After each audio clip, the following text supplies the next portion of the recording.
Okay, welcome back to Chapter 7, Part 2. If you aren't studying your preterite irregular stems and endings, start studying them. We will look at the vocabulary in the second part of this chapter. It's a whole lot of sports vocabulary. Most of it's real easy, like baseball and basketball and volleyball and golf. If you can't get golf on the test, you're in trouble, okay? But it is a good opportunity in some cases to practice some more preterite irregular. So I'm not going to add any preguntas personales this week because all of them were in last week's with the preterite irregular. Let's just look at this sports vocabulary. Y vamos a empezar con un repaso del vocabulario sobre los deportes. Y para empezar, yo voy a decir una frase y ustedes van a decir si la frase es lógica o ilógica. Número 1. You should probably have your books open to the second part of the vocabulary in your textbooks. So, número 1.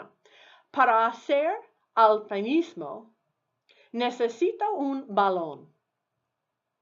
Para hacer alpinismo, necesito un balón. ¿Lógica o ilógica? Ilógica. To do mountain climbing, I don't need balls. I need ropes. Número 2. Para practicar el ciclismo, necesito una bicicleta.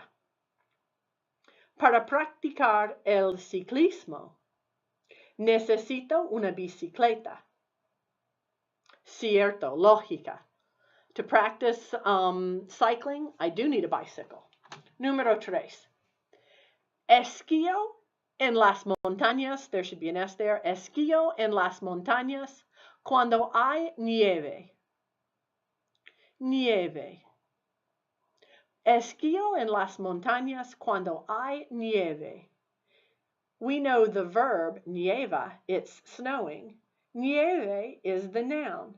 So when there's snow, I ski in the mountains. Lógica.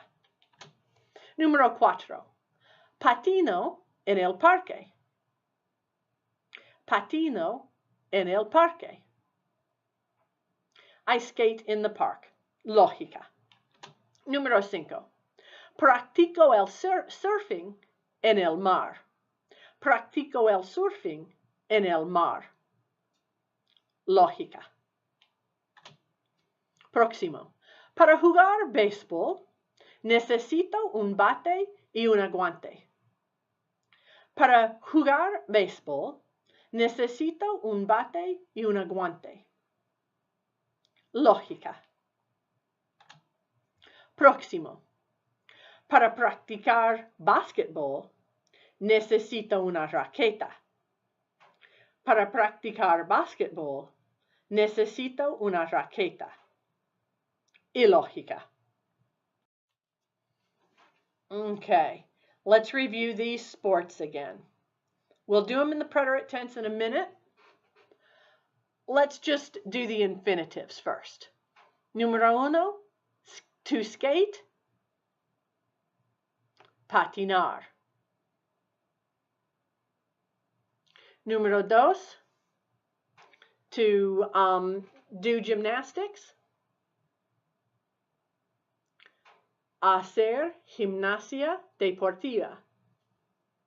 Número 3, to ski,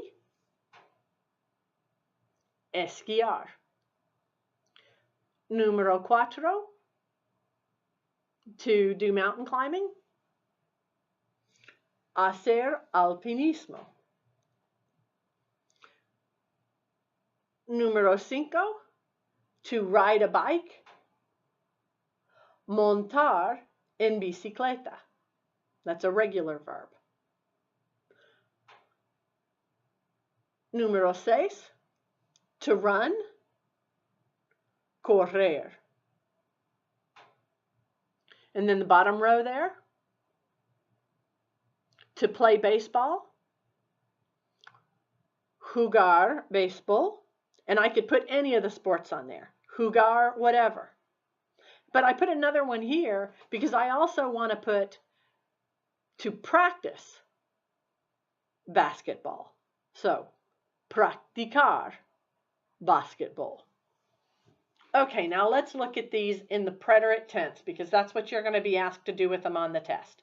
Numero uno. Let's do the yo form. Yo and patinar, a regular verb. Yo patiné.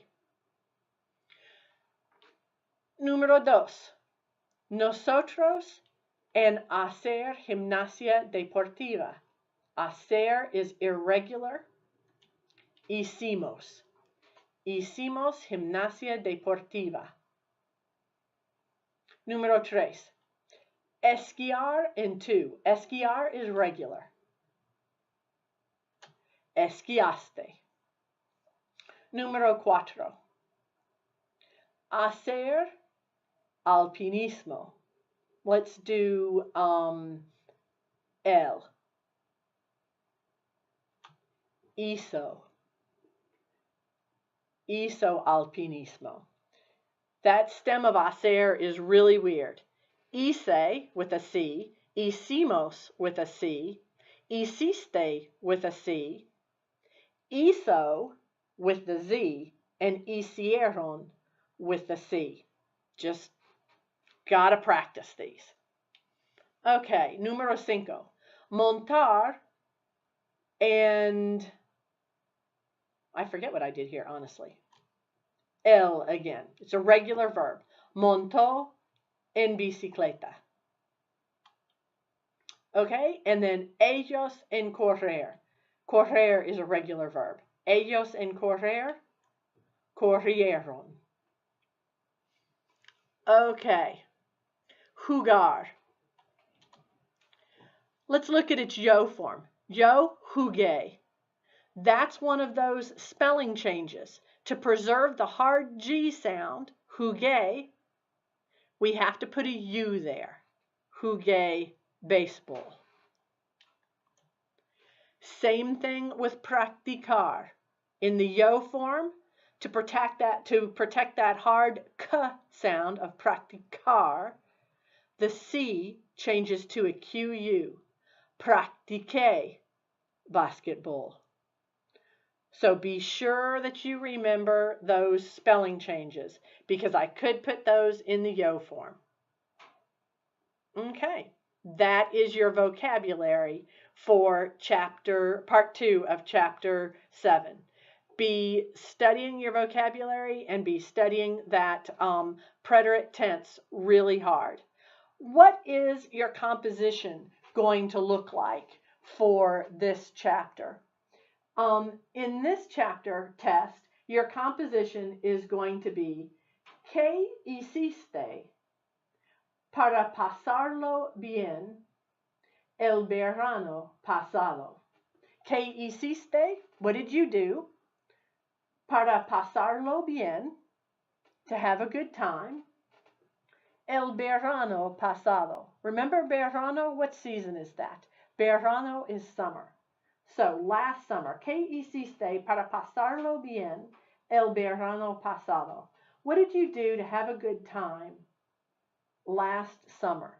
And I'm going to want you to include at least 5 of these new sports and leisure activity verbs. And notice that it'll be in the preterite tense.